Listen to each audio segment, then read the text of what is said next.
I actually remember last time in Chiaojing, you guys found a bottle from India as well. That was really shocking, like a water bottle that had come all the way from India as well. And it just shows the significance of it's not just trash from this island. It's trash from everywhere. Yeah, so it's not only about banning in here in Taiwan. I mean, we are all responsible. The conservation education in Australia is pretty nice. I got invited to SeaWorld. I got surprised that many of the shows were about conservation. They were about educating kids about the importance of how to deal with trash, about how to protect the marine life. This is something we barely hear in Taiwan. Yes. So I think we need to go to the root, which is education, and we need to make people be more aware. Definitely. Hi there, I'm Dr. Aziz Mulla. You're listening to the Ripple Effect podcast, where we discuss some of the most current issues in and around Taiwan and why they should matter to you. After all, whatever we choose to do or not do can create ripples that have major consequences. This series is brought to you by TaiwanPlus, in association with our original docu-series, Our Ocean. Now, let's not waste any more time and dive right in. Today we're talking about a really important topic. It's conservation. Conservation around the world is an extremely significant issue at the moment and has a high profile not only in Taiwan but the surrounding area. Today we are joined by some really special guests and friends of mine, and I would like you to introduce yourself. Hi Aziz, thank you for the invitation. So my name is Fabio Grangeon. I'm an actor, travel and lifestyle TV host. I'm French, but I call Taiwan home. I've been living here the past 12 years, and I'm also the spokesperson and co-founder of Wild Ocean Taiwan that we'll introduce later with Guillaume. Hi, thank you for having me. It's Jialing. And so have a nickname called 海龟姐姐, means like turtle sister, because I've been working on turtle research and conservation for a while. And now I'm a PhD student of Academia Sinica that working on the turtle population ecology around Taiwan area. Hello, I'm Guillaume. My Taiwanese friends call me Ayong, and so I'm French as well. My job is to be a chef. I could cook mostly traditional French food here in Taiwan, and I'm also the founder of Wild Ocean Taiwan, which is NGO that focuses on ocean conservation around the island. I've been here for 18 years, and just like Fabio said before, Taiwan is my home, and protecting the nature in Taiwan for me is a natural thing to do. I think something that connects us all is that we really care about the environment a lot, and it's very easy to care about the environment in Taiwan because it is so stunning. I mean, where else in the world can you get mountains 3,000 meters high going down to coral reefs? It's pretty amazing. I guess my first question to start kind of discussion is, why do we bother? What's the point in getting up so early in the morning to go dive in a freezing cold sea sometimes? Why? What motivates you to conserve? Chialing? I started caring about marine and conservation because of turtle. And I thought about that. I think that's quite philosophical questions. Why do we conserve something?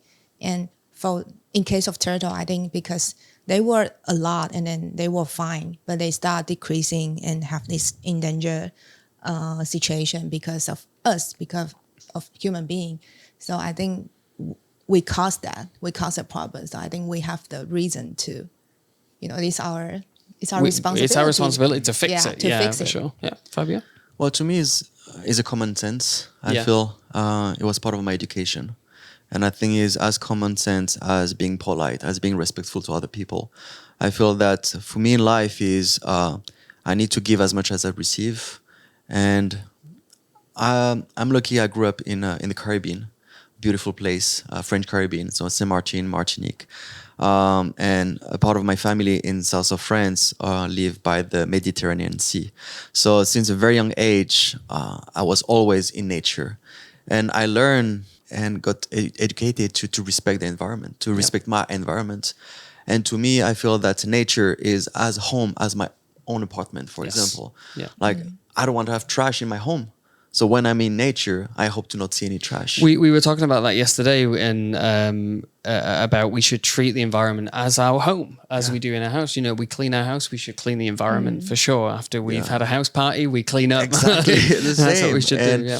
Yeah. I've been in Taiwan for 12 years now, and one of the aspect that make me felt in love with this place is the nature. Yes. When I came here, to see the beautiful mountain, the sea coast, the hot springs, the nature in Taiwan is gorgeous. Incredible, yeah. But when you go out there, whatever is in ocean or you go in nature, you see trash everywhere. Yeah. Yeah. And, over the 12 years, I've been part of some beach cleaning. I've been part of some educational events, like charity events.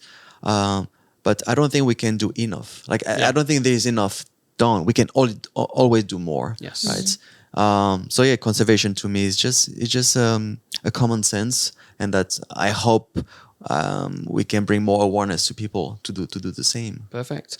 I know, Guillame, you're very passionate about this, but what actually gets you up in the morning to go out and do this? Outside of your job as well, for no money as well. I mean, you do this on your own back. So what motivates you to do it? Yeah, so we are all connected. We are connected with nature. We're connected as human beings. I wouldn't be here if there wasn't plants or animals or oxygen, or we are part of it. So we can't just deny that fact and live our life with blinded. Yes. So that's one thing. The other thing is that I also grew up in nature. When I was a kid, coming back from school, I was running straight to the woods. And for me, I feel home when I enter a mountain or when I enter water, when I dive. And I feel really sad when I see it being destructed or harmed, or it touches me. In 2020, I was in Xiaoliuqiu to get my level 3 in freediving. And so I was in Xiaoliuqiu in 2019 the year before, and we were enjoying the coral and everything. And when I came back, I saw that everything was bleached, Yes. dead. Yeah. It was really sad thing. And so I did my my certification, my diving certification, and then in a train back to Taipei, I was like, why did I just did this freediving thing, And it was for me, it was an evidence, or it's because I have something to do with that. Yeah. And that was trying to do something for the ocean. Couldn't just stay like that and go back home and just forget about it. Yeah. Which a lot of people do as well. We go into these places, and a lot of people saw the bleaching in 2020. And it was a kind of big media storm for a while. But after that, something else comes up. But what we're seeing now in terms of the science, the data, that there's a legacy effect of this. It really is like a scar on the reef as well. So it's something which we shouldn't forget about. Yeah, and also the fact that the ocean has given life to us. Yes.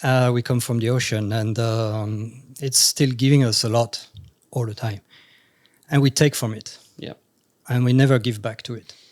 So I think now it's really time to do something to give back to the ocean and to pay our respect to that very special environment that is very precious for life on Earth. And living in Taiwan, we're surrounded by it. You can't escape it at all. To get off this island, you have to fly over it or sail through it. So it's definitely close to us. And I think it should be much closer to us than we think in our education as well when we come here. So if you liked our content from today, please like and subscribe on YouTube, but also on TaiwanPlus website, and we'll post all of our links to social media below. Make sure you like this video and subscribe. I want to ask you guys more specifically about Taiwan, like conservation hotspots, the good and the bad in your experience. I know, Xiaoling, you work a lot. Xiaoling was featured in our ocean as well in one of the episodes. You work a lot in Xiaoliuqiu. Is Xiaoliuqiu a good example of conservation priorities in Taiwan?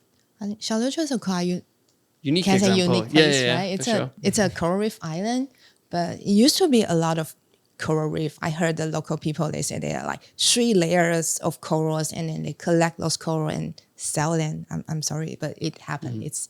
They need to survive or for profit somehow. But now the coral reef have been destroyed. Yeah. and then degraded. Not just by people taking from it, but Yeah. a whole Like industry, pollution, way of doing things. industrials, Yeah, for sure. all the water from Taiwan to Xiaoliuqiu. So now the coral reef become like algae dominate island, and that's probably the reason why the turtle have been attracted and become this. There's a turtle fever there. Yeah. But like 50 years ago, there was not like that. There were not a lot of turtle living in Xiaoliuqiu. Yeah, the people are it's new phenomenon because the environmental change. It's like you said, it's a very unique place. If you go to Xiaoliuqiu, I went a few weeks ago with my friend, and she was like amazed by it that you can just see turtles everywhere. And obviously the ecological side of that is one thing, but it is an amazing place for conservation. There are a lot of people there who are willing to do a lot of stuff to go out their way to protect it. Do you think we can kind of spread that around Taiwan? Do you know of any other places that are good or kind of even bad examples of it? In Taiwan, there is a lot of marine protected areas. Yeah. There is like 47, 48, something like that. But they are not managed the same way. They are all kind of different. And some are managed by fisheries, some by governmental agencies. The Ministry for Environment in Taiwan is really new, right? Yes, as I know. So I was surprised to learn that. As I know, those marine protected area in Taiwan there is a lot of them, but they are not as effective as they should be. And it's the case in many other countries in the world. Because there is economic factors, because government has to please different sides, and it's very difficult to have an effective marine protected area.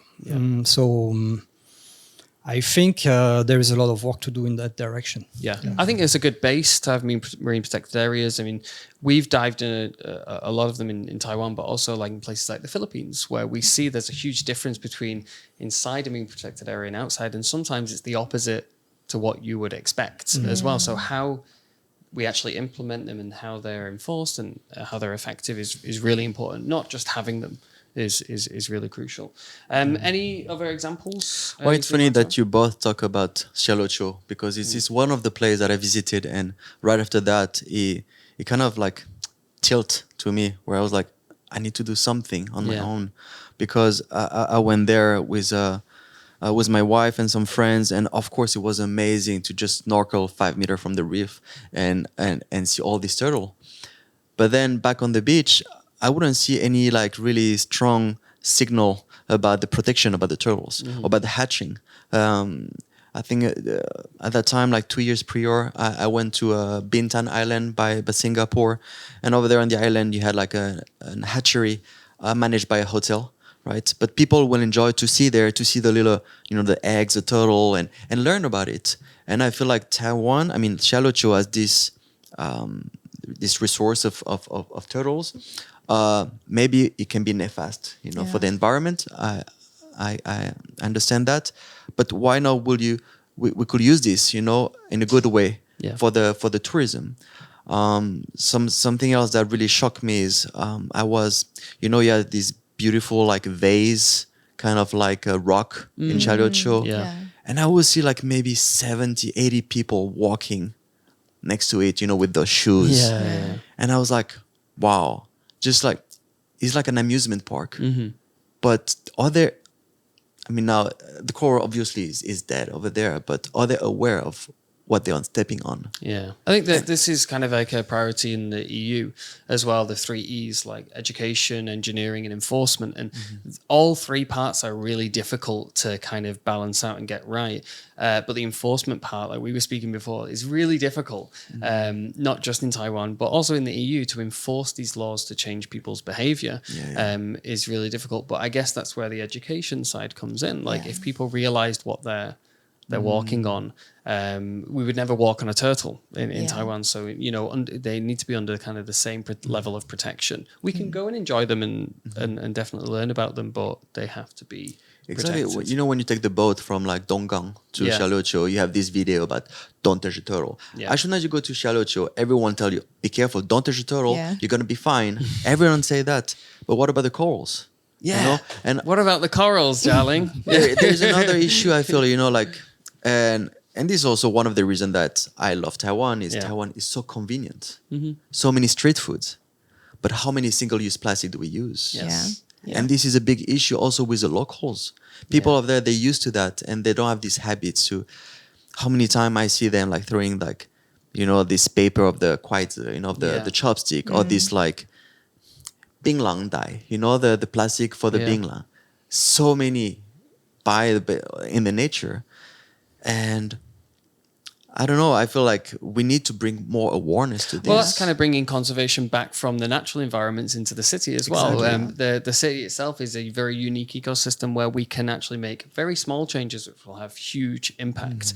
So the trash from the city doesn't end up in those places where it most definitely shouldn't be as well. That kind of leads me on to my next point about, because all you guys are heavily involved in it already, but a lot of people will be wondering how they can kind of get involved as well. A lot of people say to me, I come from the kind of scientific side of stuff, like what can I actually do to make a difference? So kind of two-part, can people make a difference, and how can people get involved? Maybe Xiaoliuqiu?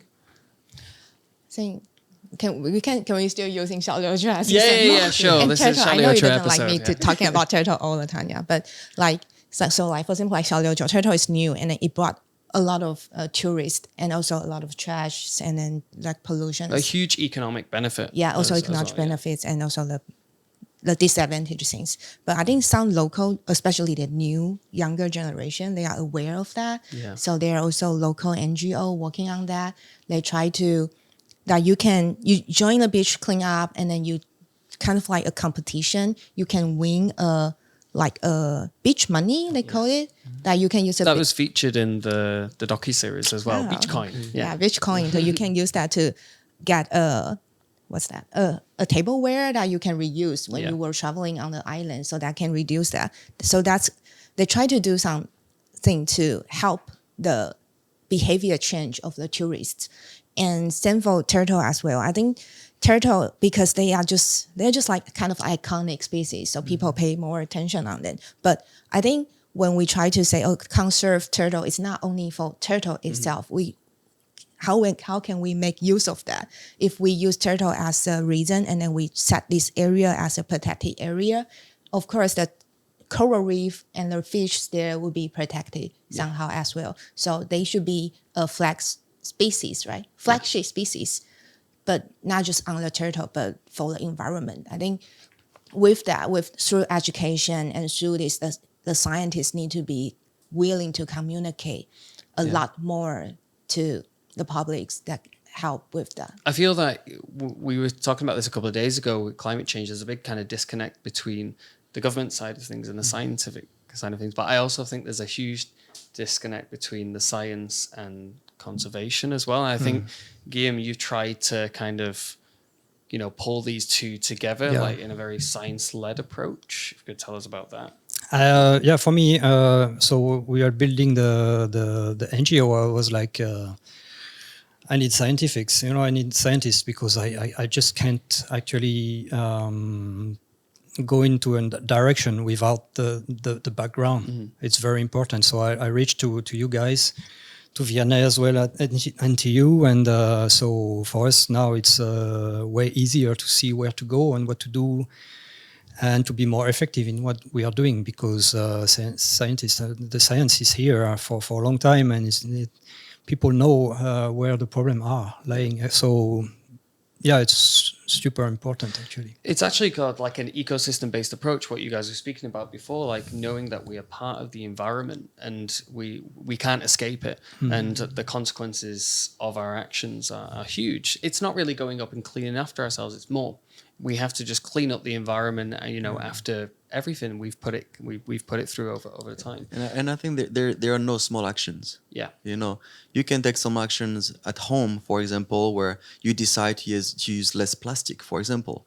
You can take some action when you're walking in the beach, you see some trash, you pick them up with you and put it in the trash people can. will be influenced by you, even if you don't realize there's it something well, I try to do as much as I can that really get me crazy, is people throwing cigarette butt on the floor. Now I have a 1-year-old daughter, I like to bring her to some park, and walk around. And when I see people just throwing on the ground, and especially when you tell them, please, can you pick it up? They say, but and then I mean, someone will clean it. Yeah. But this is like, I don't really understand this mindset. But just like to influence people, to aspire people to take some action like this, and to willing to tell people that you even don't know, but please don't do this. This is a trash. I think Taiwan is a fabulous example in many domains. In safety, in recycling. Actually, has I think the highest rate of recycling in the world. But sometime when, for example, I see the example when I spread this on my social media, sometime I will get some negative comments. I'll say, oh, but look in France how you guys do, France, blah, blah, blah. But why do we have to compare with another place? We're in Taiwan. We're in Taiwan. We're not Taiwan is better my in France. home. That's not the Why problem. we can't make Taiwan a better place? Yeah. And but I think, of course, every individual can take some actions. But I believe big actors have big voice on that, and I'm talking about 7-Eleven, I'm talking about Starbucks, I'm talking about like all the big manufacturer, like when you see all the bottles on the beach, Yeah. you can see the label and you can see where they're coming from. Now, I don't know all the action that I took in the government, and I don't want to go in that direction, but I believe that we need some action from the government. We were talking before this podcast about how, like, the traffic in Taiwan, and how in the past, I'm very happy to see that walking in Taipei, in Taiwan, is a bit more safe, because now the car stopping at the by my shen, the zebra. Why? Because we put fine on the table. The government like, okay, you don't let the pedestrian walk, then we give a fine. Then maybe we have to institute this. Yes. Right? It's the enforcement of it, and it's really enforcement, difficult exactly. to change people's behavior. Is really difficult to get around to it. But I think the reason why like trash and stuff like that in the ocean and mountains, forests in Taiwan is so obvious is because everywhere is kind of clean. Everywhere we walk through Taipei, it's relatively clean. So when we do spot these things, they are like glaringly obvious as well. It's very different when we go to a coral reef, where it's a very kind of different type of trash that you will find a lot of cases. For example, for me, I've never found a plastic straw on a coral reef. I don't know if I'm going to get cancelled for that, but I never found it. But what I have found is fishing lines, a lot of rope, a lot of plastic bottles, chip packets, all of these things, cigarette butts as well. Why aren't we banning these? Like, why aren't we coming down heavy on these? Yeah, That's really...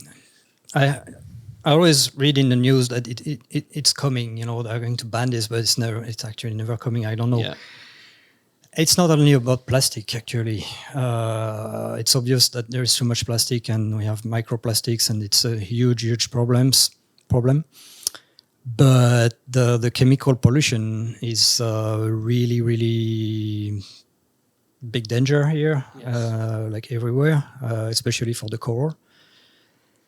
And that is our own responsibilities, because it's easy to say, okay, other people are throwing plastic, or I'm throwing plastic. I'm not, I really care about environment and everything, but I use plastic, so I'm going to put it in a trash can, but maybe it's going to end up somewhere else. I don't know.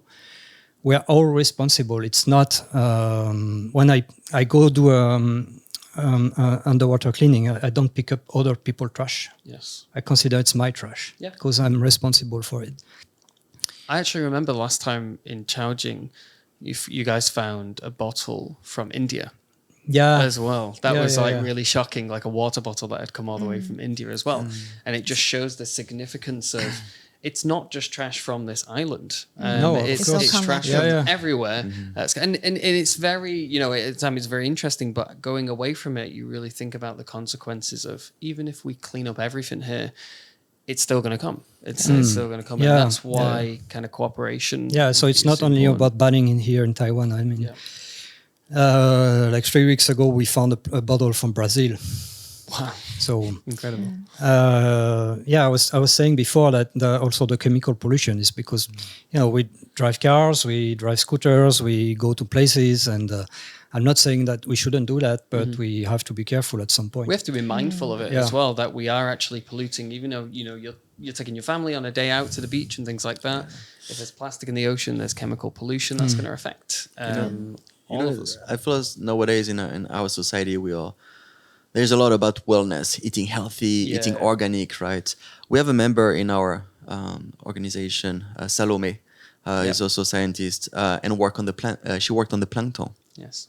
And she found out that there is trace of plastic in plankton. Crazy. So this is, when you think about it, this is the whole chain is contaminated, Yeah. right? And we in Taiwan are big seafood eaters. I love Taiwan seafood, but when you think about it, there's the number of mercury, the number of like how to say Microplastic. microplastic, So at one point, it's like it's already there. It's scary because we're going to leave a trace no matter what we do. There's always going to be a trace, even in the deep sea. They But found it doesn't mean microplastic. we shouldn't do anything. You know, it's like we shouldn't be pessimistic about the situation, even for global warming or stuff like that, because you can be optimistic or pessimistic, or you can just be in the middle. Yeah. That's my way. I think you have to act. You have to change your behavior and do something. Because if you are pessimistic, you do nothing because you say, oh, it's already too late. There is already too much plastic. If you're optimistic, you say, oh, it's going to be fine. It's always been like that, you know. No, actually, the situation is bad, but we can act. We can do something. If you don't do anything because you are depressed about the situation, then it's going to get worse. Exactly. You have to have like a realistic mindset on it, what you can achieve. And I think this is something also to do with climate change. Set achievable targets as well for people that are going to change stuff, but people can achieve. You know, in Taiwan, if we say we want to reach net zero by 2050, I'm always like, why not 2040? Like, you know, why not push the boundaries and then we will feel the benefits of it afterwards. I was thinking, and not just to Taiwan, to the UK, to France as well, like where do these targets come from? Are they science backed? Are they actually achievable? Do you think they put such a big timeline is because They're there's not a going big to part be of in government. maybe no I'm thinking more about like, you know, it's really hard to change people's mind.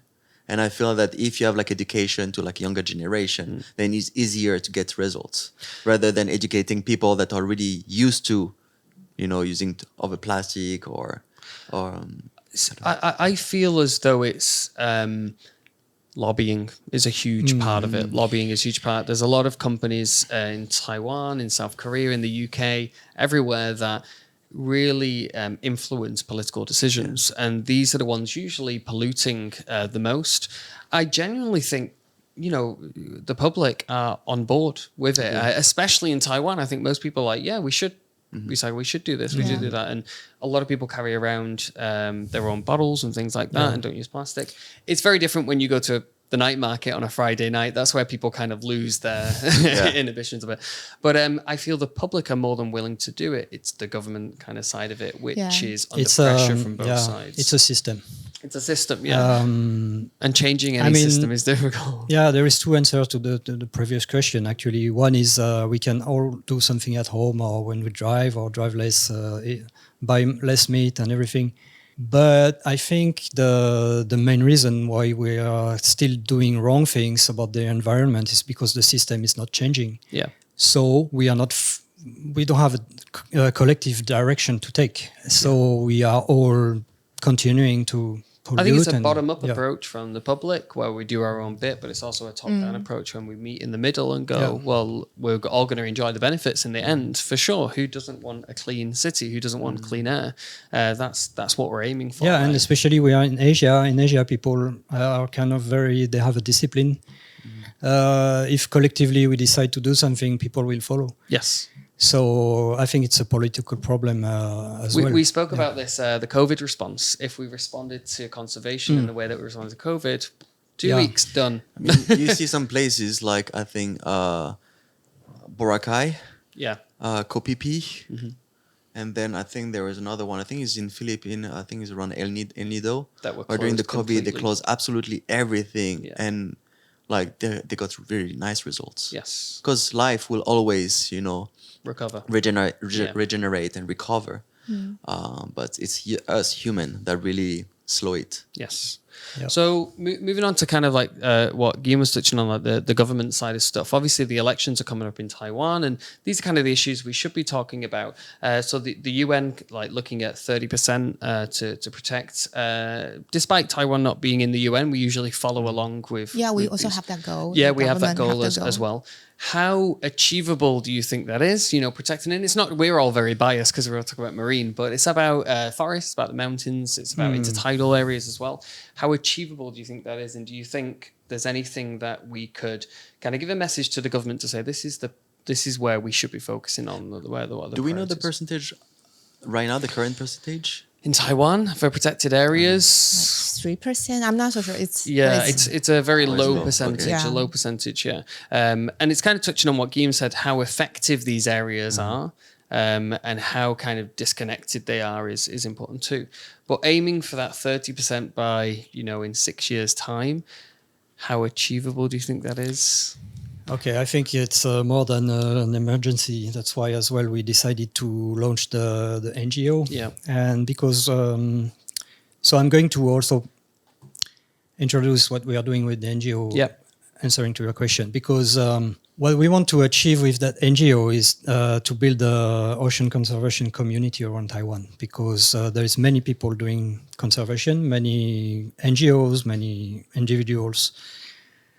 But there is no cohesion. Yeah. There is no unity. So we think that it's necessary to, at some point, put people together in order to have a louder voice. Yeah. Because I think those goals are very difficult to reach, to be honest. Especially that if you let the government do it, it's never going to happen. Yes.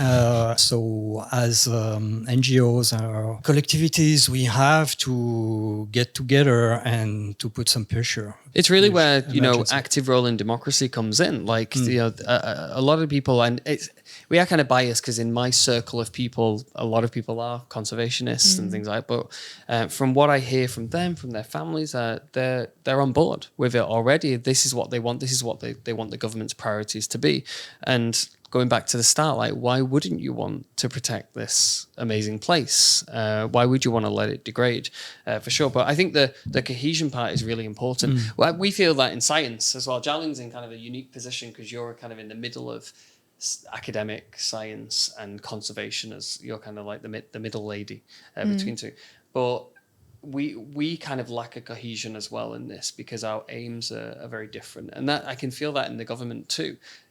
This department's aim is extremely different to the Ministry of Environment, whereas during COVID, everybody had the same goal. They were working towards the same thing, and that cohesion really brings people together. And if we can do that with NGOs, the hundreds of NGOs in Taiwan, it's a really kind of good idea to get one voice out there. For the NGO to be collaborated, but maybe it's not related to the MPA thing, but for the plastic ban the plastics, they did that as well. Several NGO work together, Greenpeace together. So the government start having those they ban the straw. The straws. Yeah. And so or they reduce the single-use tableware in the restaurant. So I think with this collaboration of NGO to speak up, it can actually make a difference. Yeah, it can make the difference to make the policy. But that backs to the MPA. The goal is achievable.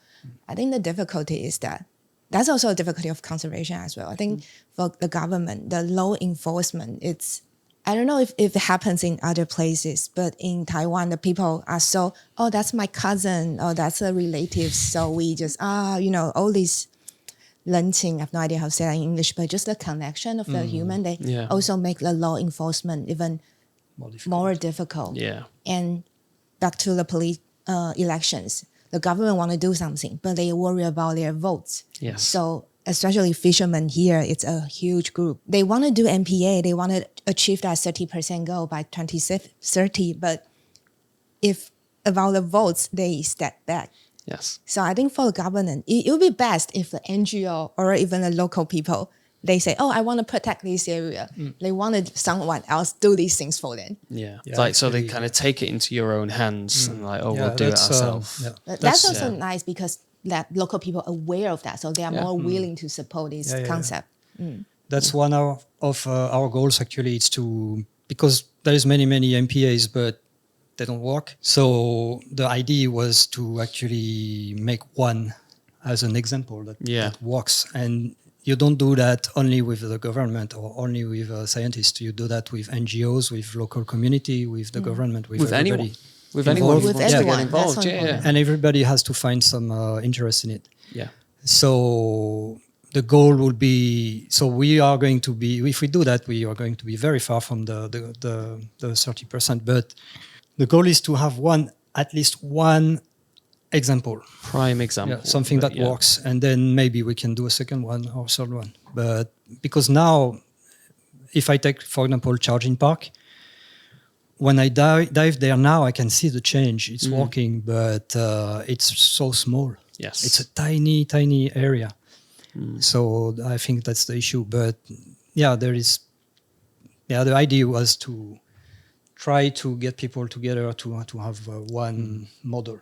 Definitely, yeah. And that kind of leads me on to the next point about what can the government do? What can they do to facilitate that? If it's money, if it's guidance, if it's organization, what do you think their kind of biggest impact they can do for NGOs, working with NGOs? Yeah, there is a need for finances for sure. Yeah. And for human resource. I've been to an event organized by the OCA, which is the organization for ocean conservation from the Taiwanese government, and they are doing a really great job, I think. But they were saying that they had only 40 rangers around the island. And I was like, what? You know, it's like, I thought maybe you probably need 400. And they have 40 people, and they're trying to double it this year. And I was so surprised, and that they are trying to do something, but there are so few human resources, so it's so difficult for them to enforce anything. Yes. I think that's also part of like diversification of economy as well. Like actually looking into these places, like in the Philippines, there are jobs, a lot of jobs within nature where, people can help protect and make a career of it. As well, putting these two things together. I don't mean that to say you can't have your own job and you do this as a side. I think everyone should do their part, but it's definitely something we can make a career out of. For sure. In this area. Yeah, I have this idea with the NGO that we could have actually some squads of rangers around the island with the members of the NGO, and so we can actually do some watch, because Taiwan is lacking. Same when you go hiking, you know. Yes. We've been hiking with my family 2 weeks ago, and it was like patches of trash in the middle of the mountain, in the middle of nowhere, you know, and it's always very disappointing. Yeah. Yes, for sure. Moving back to the elections, if there was any conservation policy that you could implement, it doesn't have to be a precise policy or anything like that, but anything that you think is a conservation priority in Taiwan that would actually make a difference.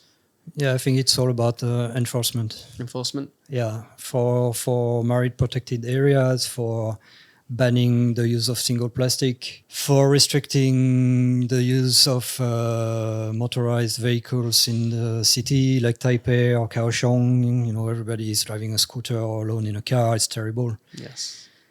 At some point, the government has to decide and to enforce about that. Otherwise, nothing is going to happen. Yes. Yeah. For sure. I would say those rich companies, it should a lot more tax, and then those tax go on the environments. But I probably cannot win the election with this policy. You have to be optimistic. You have to be optimistic. The thing is, I don't think it's about who wins the election or not. I never understand why environmental protection or climate change becomes a political issue, because it's going to affect everyone. Yeah, it's not picking or choosing. It's not, we increase the tax for the rich and this, it's a very blanket effect of what happens. And we see that, for example, in coral bleaching in 2020. Mass coral bleaching really affects our fisheries and things like that, really affects tourism. I know a lot of people were very intrigued by it as well, but when scientists explained that it's a graveyard, that's what's happening. It really touched people, because this isn't just a coral reef; it's Taiwanese coral reefs as well. So yeah, that part is really kind of important as well. Any conservation priorities? Well, I'm very utopist, and I wish I could see, Taipei with only electrical vehicle. We see like the rise of Gogoro everywhere. Yeah. I drive a Vespa, so it's not electrical. Yeah. It's like electric vehicle, but I mean, I would imagine in a city with only green vehicle would be amazing. I think Taipei and Taiwan as a power and the ability to become an example in Asia, in the world. Obviously, when you go to night market or in the street markets, to not see all these plastic bags and stuff will be a big change. But before all of that, I would like to see a big change in educational establishments. Like, I'm going to give an example. I got invited for a travel show to the water park in Kenting, which was wonderful. And at the end of that, you had this gift area, where you can purchase gift and the food area. And it was all about like plastic cup and plastic bags and the food in the plastic. And then I talked with the manager and it was like, how was the visit? I said, it was wonderful. But you know what? I'm a bit disappointed because I would have thought that in this place where you go there to educate people, you would have made different change. And I would have thought that, rather than using a plastic bag, you use a craft bag. Rather than, having all those gifts inside this plastic bag, you could make something different. Show an example. Yeah. I've been to Australia, to Queensland a lot. And I think that the conservation education in Australia is pretty nice. Mm-hmm. Through also a travel show, I got invited to SeaWorld. Usually, I don't like to go to these places. Yeah. I don't like to see animal, like close in this small swimming pool. But I got surprised that many of the show were about conservation. They were about educating kids about the importance of how to deal with trash, about how to protect the marine life, and small action, how to use the right sunscreen when you go to the beach. This is something we barely hear in Taiwan. Yes. Right? You have many places like in Hawaii, for example, where they ban the sunscreen with, I think there's two type of chemicals. Chemicals, yes, that are very bad for the corals and marine life. So I think we need to go to the root, which is education, and we need to invest, in these places to make people be more aware. Definitely. Yeah. To finish up, I want to ask you guys a question about more related to the 30% protection that the UN is aiming for. E.O. Wilson, he talked about half Earth being protected, so 50%. Should we be aiming for 50% rather than just 30? Do you think 30 is just a slogan, it's a way out, or do you think we should be really going for it? We should push conservation priorities towards more 50%. And we live in 50% of the planet. We can destroy and exploit all we want. What do you guys think about that? Well, if we have to be fair, it should be 50-50. It should be 50-50. It should be 50-50. That's it. As I said, to me, it's a common sense. Yeah. You take, you should give back. Now, I see that we are trying to launch rockets, to the moon. We're trying to put like a hotel in space on other planet. But why we don't take care more about our oceans? Yes. I think we only discovered not even 30% of our oceans. Yeah. We just have a limited time on this planet, and we should use this time, carefully and to leave a right mark on the planet. Yeah. And for our next generation, when I see, I'm a father now, and of course when I became a dad, and the way I do things, I have always my daughter in mind, and I hope that in the future when she goes to the beach, when she eats seafood, when she eats that. She still has a beautiful future. Yes, yeah, ahead for of sure. her. For sure. 50% of Taiwan protected That would be awesome. by next year. Yeah. Yeah. It sounds impossible, but of course that would be awesome, and that's very. I think he's very well said. Yeah, I think this is the thing. We think of these things as impossible, but like we saw in like places like the Philippines, it is a short period of radical action that. Now people can go back to those islands and enjoy them sustainably and safely and things like that. And it's very much related to like the traffic situation in Taiwan as well. Like they say, it's impossible to fix. But actually we see in Paris, in Amsterdam, in London, places like that, it can be fixed, and the benefits are huge afterwards. The local economies boom because of it. So we need to aim high and then see how far we can go. For sure. Don't set targets of net zero by 2050. Let's set net zero by as soon as we can. And let's But it's like many aspects of life. You think it's impossible to change something in your own life. For example, if you don't try, it's going to be impossible. Once you start trying and you start learning on how to address a problem or a situation, and you realize actually you make some change, it's amazing, and it's actually usually faster than you were thinking. So collectively, I think we can do something. It's there is still I'm not going to say hope, but there is still a lot of actions to be made. For sure. Yesterday, when we talked about climate change, we touched upon like how you feel when you go and see these degraded environments. And obviously, we said we don't feel so good about it. But there's also the opposite, what you just touched upon. When you do see progress, when you do see something improve, you should feel good about it as well. Like that should be a good feeling that, I actually made a little bit of a difference to this place, or a massive difference. And that's kind of where the government can come in and really facilitate that, raise awareness of it, and get that percentage of difference way up. As a foreigner, I think we all agree that when we first arrived in Taiwan, we were amazed by the people here that are so welcoming, so good-hearted. And I think Taiwanese are smart, disciplined. It's just, try to bring conservation more into our everyday habits. Yes. And do not wait for big decision by the government, by big actors, but take decision first from your everyday life. Join some NGO. There's so many group of people doing good actions.